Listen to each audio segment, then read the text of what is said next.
రోజు సెవెంత్ రోజు ప్రమాణ స్వీకారం చేస్తున్నారు. ఈ సంవత్సరం లోపు మేము ఇచ్చిన హామీలేంది, మేము ఇచ్చిన గ్యారెంటీలు ఏంది, మేము అన్ని చేసే కార్యక్రమాల్లో ప్రజలకు తీసుకుపోవాల్సిన అవసరం ఉందనే ఉద్దేశంతోనే ఉత్సవాలు చేస్తున్నాం. నెంబర్ 2, జనరల్లీ బీఆర్ఎస్ పార్టీ 2014 వచ్చినప్పుడు second year, third year, fourth year కొంతమంది మీలాంటి పత్రికా మిత్రులు, కొంతమంది మేధావులు అడిగితే 3 సంవత్సరాల పసికూన మాది బీఆర్ఎస్ మా గవర్నమెంట్, సో కొంచెం టైం పడుతుందని.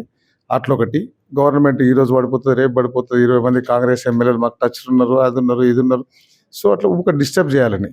అయినా కూడా వాళ్ళు బీఆర్ఎస్ పార్టీ చేసిన 7,20,000 కోట్లకు వడ్డీలు కడుతూ మిగతా 4 నుంచి 5,000 జీతభత్యాలు అయితేనే మిగతా 5-6 వేలతో సంక్షేమ పథకాలు, డెవలప్మెంట్ అన్నీ తీసుకెళ్తున్నాం. మేము ఇచ్చిన 6 గ్యారంటీలు మేము ఏమేమి ఇంప్లిమెంట్ చేసినాం, తర్వాత ఏమేమి చేయబోతున్నాం, ఎందుకు లేట్ అవుతుంది, ఈ గవర్నమెంట్ ఆర్థిక పరిస్థితి ఏంది, ఇవన్నీ చెప్పాలనే ఉద్దేశంతో వరంగల్లో మహిళా సదస్సు పెట్టినాం, మామనాల రైతు సదస్సు పెట్టినాం, పెద్దపల్లిలో యువ సదస్సు పెట్టినాం.